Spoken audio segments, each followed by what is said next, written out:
बिस्मिल्लाहिर्रहमानिर्रहीम। अस्सलामुअलैकुम। आज की इस वीडियो में हम आपको हज़रत सुलेमान अलैहिस्सलाम के बारे में बताएंगे। हज़रत सुलेमान अलैहिस्सलाम हज़रत दाऊद अलैहिस्सलाम के बेटे थे, जिनका किस्सा तुम पहले सुन चुके हो।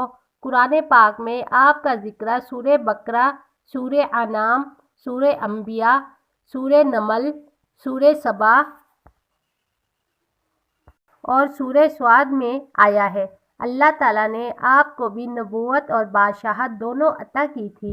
इंसानों के अलावा जिन, हवा और जानवर भी आपके ताबा कर दिए थे। आप उन सब की बोलियां भी समझते थे और बोलते थे।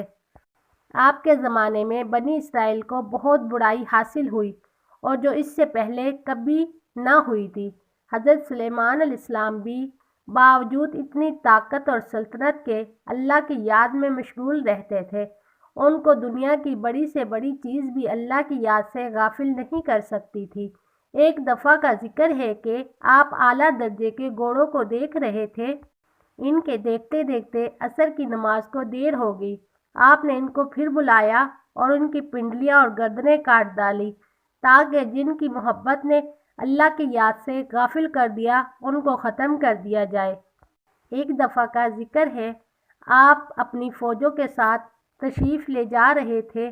चलते चलते चींटियों की वादी में पहुँचे। एक चींटी ने कहा, अपने अपने घरों में घुस जाओ, ऐसा ना हो कि सुलेमान और उसका लश्कर तुम्हें तबाह कर दे और इन्हें इनकी खबर भी ना हो। आप चींटी की बात सुनकर मुस्कुराए और कहा कि ए अल्लाह, मुझे तौफीक दे के मैं तेरी नेमतों का शुक्र अदा करूं जो तूने मुझे और मेरे माँ बाप को दी हैं, और ऐसे नेक काम करूं जिससे तू खुश हो, और अपनी मेहरबानी से मेरे मरने के बाद मुझे अपने नेक बंदों में दाखिल कर। एक दफ़ा का जिक्र है, आपने परिंदों की हाज़िरी ली तो इसमें हुदहुद नज़र आया। आपने फरमाया कि इसकी गैर हाज़िरी पर हम इसको सख्त सज़ा देंगे या ज़िबा कर देंगे, वरना इस गैर हाज़िरी की वजह बयान करे। थोड़ी देर बाद हुदहुद आ गया। उसने अर्ज़ किया कि सबा के शहर से बिल्कुल सही खबर लेके आया हूँ। मैंने एक औरत देखी है जो वहाँ हुकूमत करती है। इसके पास हर तरह का सामान है। इसका बहुत बड़ा तख्त है। मलका और इसकी कौम के लोग सूरज को सजदा करते हैं और शैतान ने इनको सीधे रास्ते से रोक दिया है। हुदहुद ने बयान ख़त्म किया तो आपने इस मलका के नाम ख़त दिया, अल्लाह के नाम से शुरू करता हूँ जो बहुत बड़ा मेहरबान नहायत रहम करने वाला है। हमसे सरकशी ना करो और फर्मा बरदार होकर हमारे दरबार में हाजिर हो। और फरमाया कि ए सबा की मलका के पास ले जाओ, फिर देखो वहाँ से क्या जवाब मिलता है। सबा की मलका ने, जिसका नाम बल्कीस था, ये ख़त अपने दरबारियों को पढ़कर सुनाया और उनसे पूछा कि तुम इसकी बात क्या कहते हो। सब ने यक ज़ुबान होकर कहा, हम बड़े ताकत वाले और बड़े लड़ने वाले हैं, वैसे आपको अख्तियार है जो हुक्म दें। मलका ने कहा, बादशाह जब किसी शहर में दाखिल होते हैं तो उसे तबाह बर्बाद कर देते हैं, और ऐसा ही ये भी करेंगे। मैं इनके पास कुछ तोहफे भेज कर देखती हूँ, मेरे एलची क्या जवाब लाते हैं। जब एलची तोहफे लेकर आए तो हज़रत सुलेमान अलैहिस्सलाम ने फरमाया, तुम्हारे तोहफे तुम ही को मुबारक हो, तुम इन्हें वापस ले जाओ।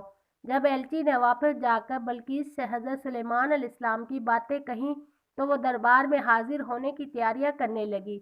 एलची के वापस जाने के बाद हज़रत सुलेमान अलैहिस्सलाम ने अपने दरबार वालों को हुक्म दिया कि मलका के तख्त के हमारे पास ला कर हाजिर करो।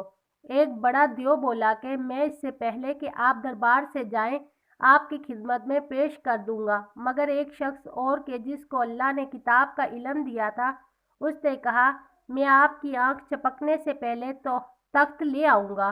चुनाचा आपकी खिदमत में पेश किया गया तो आपने फरमाया कि मेरे अल्लाह का इम्तिहान है कि मैं इसका शुक्र अदा करता हूँ या नहीं।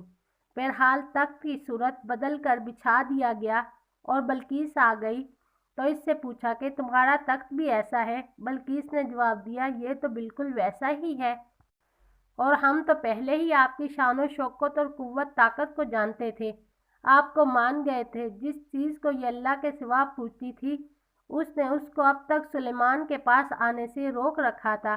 फिर बल्कीस से محل میں جانے کو کہا گیا۔ جب اس نے حضرت سلیمان علیہ السلام کا محل دیکھا جو شیشے کا بنا ہوا تھا اور معلوم ہوتا تھا کہ پانی سے بھرا ہوا ہے، بلقیس نے اس میں سے گزرنے کے لیے اپنے پانچے اوپر اٹھا لیے اور پھر دونوں پنڈلیاں کھول دی۔